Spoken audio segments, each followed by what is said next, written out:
काय म्हणलंय बघा.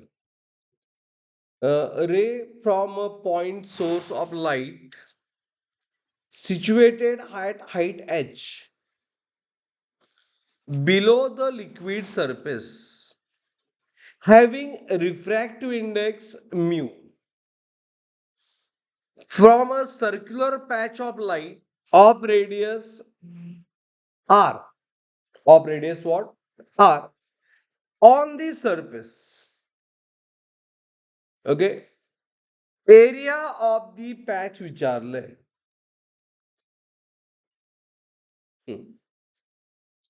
एरिया ऑफ दी पॅच असं विचारलं. काय कळालं? Ray from point source of light म्हणजे एका पॉइंट सोर्स पासून लाईट यायला लागली. कुठे आहे तो point source? H metre below कुठं? Liquid surface. म्हणून मी पहिल्यांदा काय केलं, एक लिक्विड सरफेस ड्रॉ केला.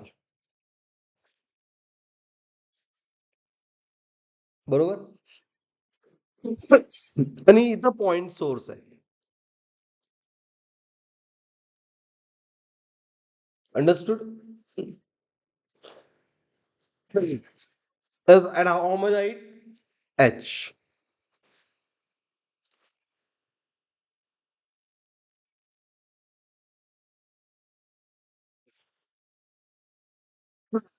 काय म्हटलंय बघा. हॅव रिफरेंडेस म्यू दिले. Circular path of light of radius R आणि एरिया ऑफ पॅच विचारलं. म्हणजे यांनी काय म्हटलं की ही जी लाईट पडते ती इकडे सर्क्युलर पाथ तयार होतं. आपण काय म्हणलो की इथं आपण ऍझ्युम केली की लाईट अशी डेव्हिएट व्हायला मेडियम मुळे अशी इन्सिडेंट झाली. ओके, आणि आपल्याला ह्या एवढ्या पाथ मध्ये याचा फोकस यायला एवढ्या पाथ मध्ये. Okay, is it clear? Same इकडे मी गेले असेल.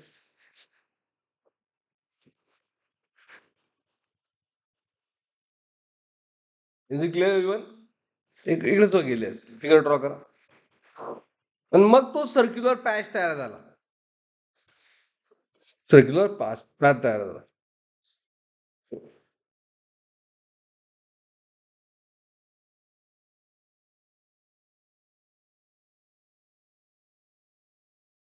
कळलं?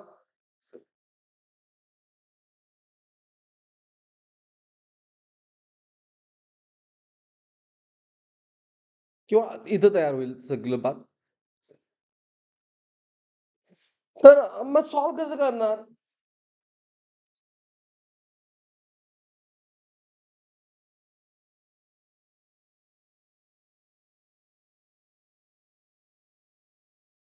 सॉल्व्ह कसं करणार? ह्यासाठी आपल्याला आर फाइंड करायचं आहे. मग इथं मी ऍझ्युम काय केलं माहितीये काय, की लाईट इंटरनली रिफ्लेक्ट झाली, अशी सरळ गेली नाही, स्ट्रेट ह्या वॉटर सरफेसवर अशी लाईट ह्या सर्क्युलर पाथला असं आम्ही अजून करू, असं स्प्रेड झाली, पॅच तयार झाला. म्हणजे हा अँगल क्रिटिकल आहे.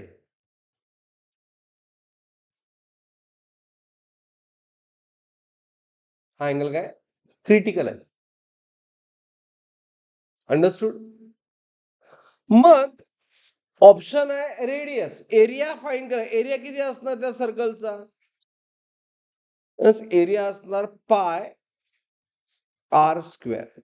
बरोबर. म्हणजे आपल्याला फक्त फाइंड काय करायचं आहे? रेडियस. मग रेडियस फाइंड करायचं कसं फाइंड करणार? हा 90 डिग्री आहे बघा. हा अँगल आयसी आहे, म्हणजे हा अँगल काय असणार? हा जर अँगल आपण आयसी घेतला तर हा अँगल काय येणार?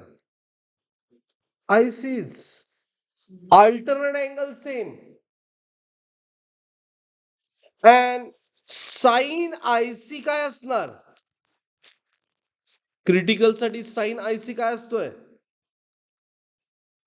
1/, म्यू. मग आता काय करायला पाहिजे सांगा, रेडियस साठी आपल्याला काय करायचं, रेडियस फाइंड करायचे आहे. मग हा ट्रायंगल कन्सिडर करायला पाहिजे. ओके, मग याला मी आर एच, याला मी एल म्हणतो, एवढी लेंथ. मी हा ट्रायंगल मी साईडला घेतो. काय कुठला ट्रायंगल? हा याचा critical angle of radius R म्हटलेला, तेवढाच ट्रायंगल मी साईडला घेतला. एवढा बघा, लक्ष द्या, मग तुम्हाला लगेच समजेल. हे आर आहे, फाइंड करायचंय. हा आर आहे, दिस इज, हा आय सी आहे, हा अँगल आय सी आहे. We have this as H, but साईनची व्हॅल्यू काय असते? Opposite by hypotenuse. मग हायपोटेन्युसला मी एल म्हटलो. मग तो एल कसा फाइंड करणार? बाय पायथागोरस एल काय असणार? एल स्क्वेअर इज, बरोबर, H square plus R square. Understood? मग एल किती आलं? Square root of H square minus R square. Square root of H square minus R square. Got it? नाही, plus, sorry, plus. इथपर्यंत समजलं सगळ्यांना? Okay, आता आपल्याला फाइंड काय करायचंय? साइन आय सी ह्यामध्ये by trigonometry sine is opposite side upon hypotenuse, म्हणजे R by L. So it is R.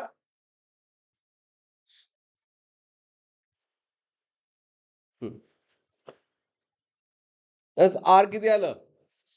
R R जे फाइंड करायचंय. एल किती आहे? R is R. How much L? Under root H square plus R square. बरोबर? But sine I किती असतंय? 1/μ. बरोबर की? हा. मग आर किती आलं?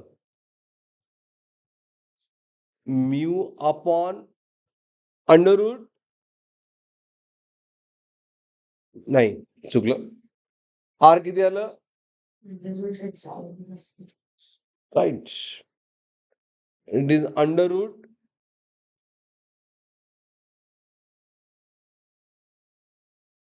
H square plus R square. काय चुकालंय माझं? एक मिनिट, एकच minute. By mu, by mu. हा, पण आपल्याला आर पाहिजे ना, म्हणून दोघांचं स्क्वेअरिंग केलं मी. आर स्क्वेअर, आर स्क्वेअर पाहिजे. आर स्क्वेअर किती आलं? H square plus R square upon mu square. Is it clear? मग R square get multiply with mu square आणि H square minus R square. आपल्याला आर स्क्वेअर पाहिजे आहे, बरोबर? त्यामुळं R square mu square minus R square is equal what? H square. बरोबर? मग R square common घेतलं, काय राहिलं? Mu square minus 1 is equal to H square. त्यामुळे आर स्क्वेअर किती आलं? बरोबर, H square upon mu square minus 1. मग यामध्ये काय झालं ना, सगळं पहिलं फक्त फिजिक्स होतं, बाकी सगळं मॅथ्सचं. Area is pi r square. So it is a pi. R is h square upon mu square minus 1. mu square minus 1. That's nothing but which option? This is okay. B option. Pi h square mu square minus 1, nothing but B option. Understood?